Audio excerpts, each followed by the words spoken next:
guys, welcome back to part 2 of cleaning out my closet and consignment vlog. The first 2 minutes of this vlog are me finishing up the process of cleaning out the closet, and the last 30 minutes is me talking about what consignment is, thrifting culture, capitalism, all that good stuff. I just kind of wanted to talk more about the political, economic, and social impacts of what I was actually doing and have a deeper conversation about secondhand markets. I hope you enjoy.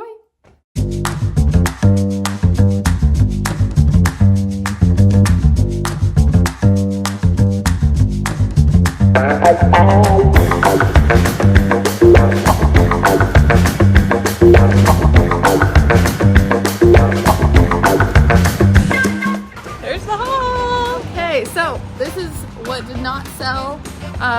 They're gonna Venmo us what we ended up selling. Now we're headed to Plato's Closet to see if we can sell anything there. While we're doing that, I wanted to take a second to talk about what consignment actually is. So it's similar to a thrift store in that they sell secondhand clothing, but they buy their inventory from people who want to sell their clothes and they split the profits with them, as opposed to a thrift store, which is a donation-based system. Ideally, the profits of thrift stores and clothes go to more charitable causes, whereas at consignment shops, their items are usually more highly curated and inspected, which also means their prices are usually higher.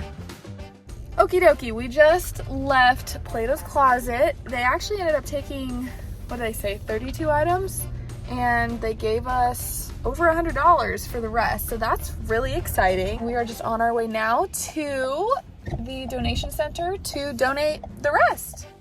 This is just our little local thrift store and donation center. When you're choosing somewhere to donate, there's a lot of different factors that you can consider.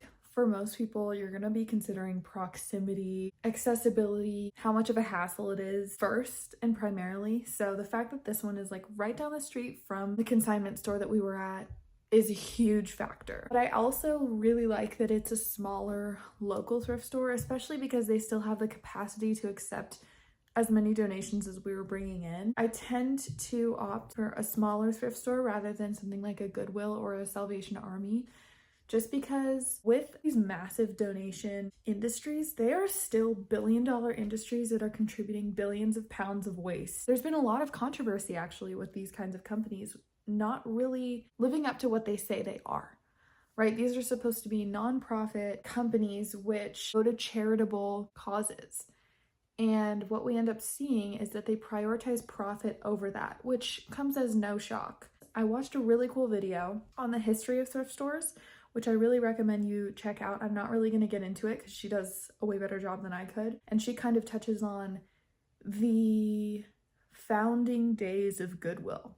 1902, Massachusetts, peak American dream, pulling yourself up by your bootstraps. This church charity called Goodwill Industries is founded with the intention of taking from the rich and giving to the poor. They originally do it just as a giveaway situation, and then they start asking for money in exchange for goods.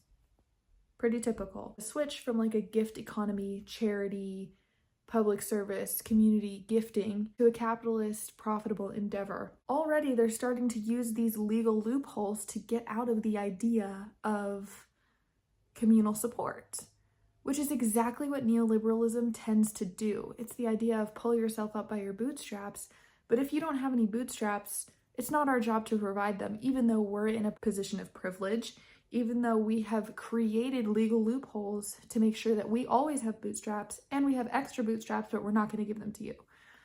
That's kind of the myth that's behind the American dream or neoliberalist ideologies. Shockingly, these are at play today, but they're at play in charitable organizations as well. Thrifting culture these days is kind of glorifying overconsumption, maximalization. Is that even a word? Maximalism? Whatever. I don't care. Look at what is happening to our thrift stores. They're becoming more expensive, more curated. You're getting vintage shops replacing thrift stores. And there's a place for vintage, and vintage culture is great. But it also kind of tarnishes the original spirit of thrift stores, which was to help people find accessible quality clothing. Quality clothing should not be something that is inaccessible to human beings, especially because the people who need it the most are the people who are exposed to the elements and who cannot afford it. Clothing has always been political, and it is still political, and I think that thrifting culture really needs to become more socially aware to how that culture affects communities. Listen, I'm from the future. How dare you point at me? Good news, everyone. I went to the Goodwill bins again, and I spent all the money that I don't have. Let's take a look at what I got. Yeah, so this is me in the throes of my thrifting phase. This was probably in 2022 or so. I used to go to the Goodwill bins and load up on crap that I would never wear, and most of it I don't even have anymore. I had some fun filming these little hauls though. But yeah, the point is I'm the pot calling the kettle black, except I'm a little older and wiser now, or maybe more jaded and broker. But anyway, as a reformed thrifting addict myself, again, I do not say that lightly, I had a problem. It was an uncontrollable compulsion to buy more all the time. I still struggle with it, but I'm in the phase where I'm really trying to get rid of things. I have a very small closet now. I have gotten rid of 90% of what I own. So I just kind of wanted to highlight a different side of thrifting culture, which is, I think, really important for people to see. And I'm not saying it's this like act of resistance. I'm not saying it's this incredible transformative thing. I'm not saying that everybody has to do it, but I am saying that it is an aspect of thrifting culture that we don't get to see every day. We don't get to see the dark side of the thrift hauls, you know. Also, I love Goodwill. I think, like, compared to fast fashion or firsthand shopping or whatever, it is still a much, much more preferable option. It is secondhand, which is already more sustainable, 90% of the time more affordable. And if it's not more affordable, they're like pricing up Shein and stuff like that, which is like, what are we doing? But if you're gonna buy Shein, buy it at a thrift store. You can find it there, but you're not contributing directly to that industry. I wonder what would happen if everybody boycotted secondhand Shein products. If it becomes unprofitable for a Goodwill to sell something, would they accept it? In my experience, the only things they don't really take are things that are like unsanitary. And even then, sometimes they take them. If you've ever gone to the Goodwill bins, those things are freaking biohazards. What the Goodwill bins is, my understanding of it is somebody, let's say I bring a bin of clothes to the Goodwill. They have their selection process. So they take out things that they cannot sell for hygienic reasons, and then they put out products for like 3 to 5 weeks. And then what doesn't sell goes to the Goodwill bins. Or the reason why we get biohazards and shit like that in there is because it is just overflow of donations. So they haven't been able to sort it. They haven't been able to put it on their shelves, but they want to give people a chance to save it from the landfill. They actually spend a really small amount of time on the Goodwill bins floor. It's usually a matter of hours.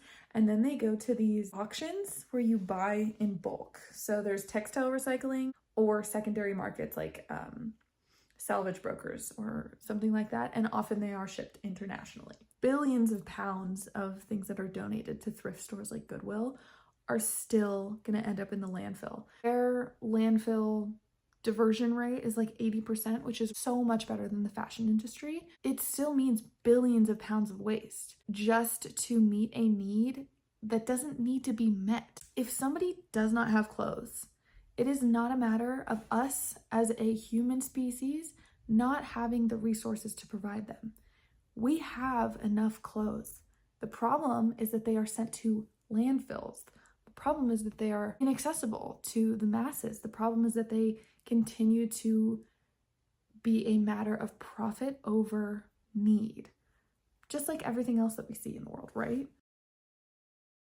So I think that endorsing secondhand markets, whether you're going to your local thrift store or you're going to a Goodwill, which again, I do support, or if you're doing consignment, it is so much more worth endorsing everything secondhand that you possibly can over firsthand market. The only way that we can escape this capitalist, techno-feudalist reality that we are suffering through is to do something different. And while thrift stores and secondhand markets are still capitalist, it still challenges the idea that capitalism relies on, which is infinite resources and endless consumerism.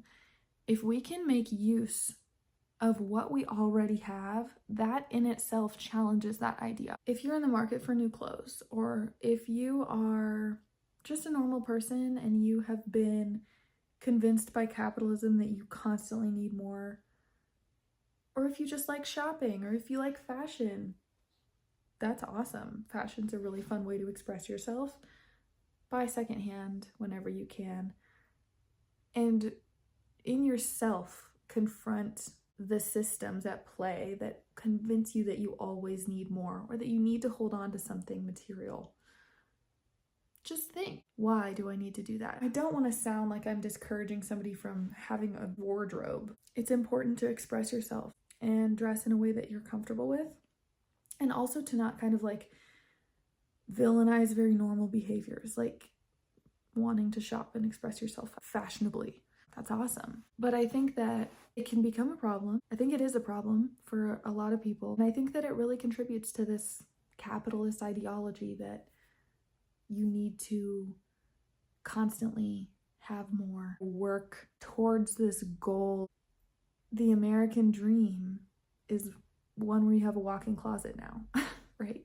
Maybe it doesn't have to be. Whenever you can, go through your closet, get rid of old things, and if you want to try to make an extra buck, resell them. Then you go donations. Those are really good options. I know this video is going to be hypocritical because this is the exact opposite of what I did, but I would say doing things like clothing exchanges, hand-me-downs, upcycling, things like that where you are endorsing and essentially a gift economy is the best way to make a difference. Because look at what's happening to thrift stores. The resellers have used thrift stores to turn a profit for themselves, which is the exact opposite of what thrift stores were created to do.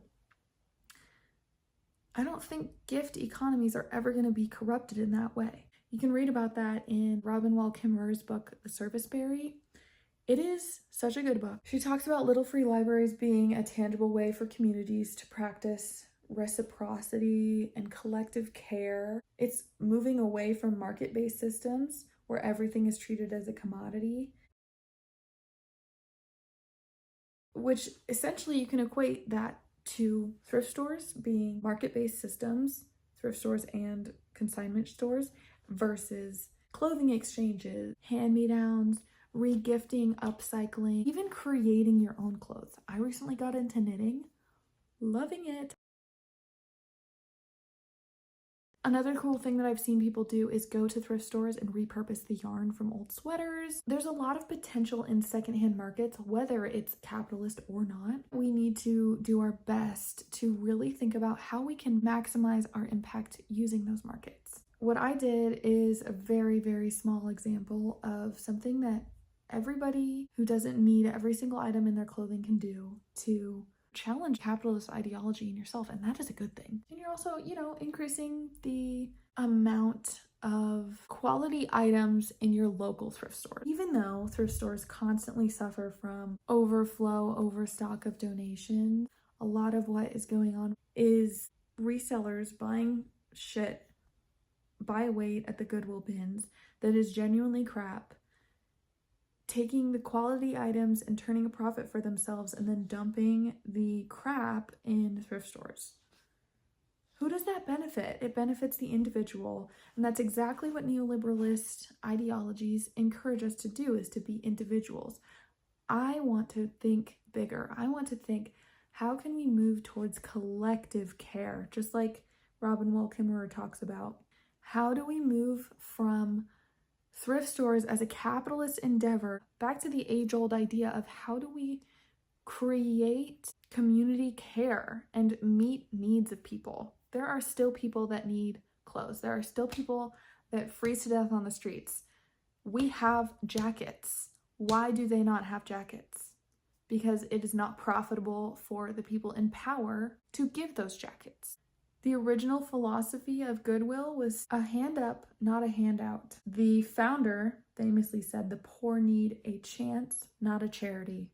It's a nonprofit that is specifically marketed to be a charitable cause. That becomes so problematic when not only do your policies and business practices not reflect that, but neither does your ideology anymore if you're prioritizing profit over principle. Goodwill, a teeny, not that bad example of what happens in neoliberalist capitalism. If you look at H&M, American Eagle, Zara, Shein, any of them are exploiting child labor, horrible business practices, unsustainable practices. This video obviously isn't supposed to be to discourage you from like going and reselling your items or going and donating them at a Goodwill. Please, it's supposed to be encouraging you to do that, but it's also supposed to be encouraging you to think about what it means to do that and to think about why it is actually still problematic under capitalism to have secondhand markets that are better but still contributing to the problem, because they are not really functioning as community care. They're not really functioning as accessible choices when resellers enter the mix and when it becomes profitable for resellers to enter the mix for those stores.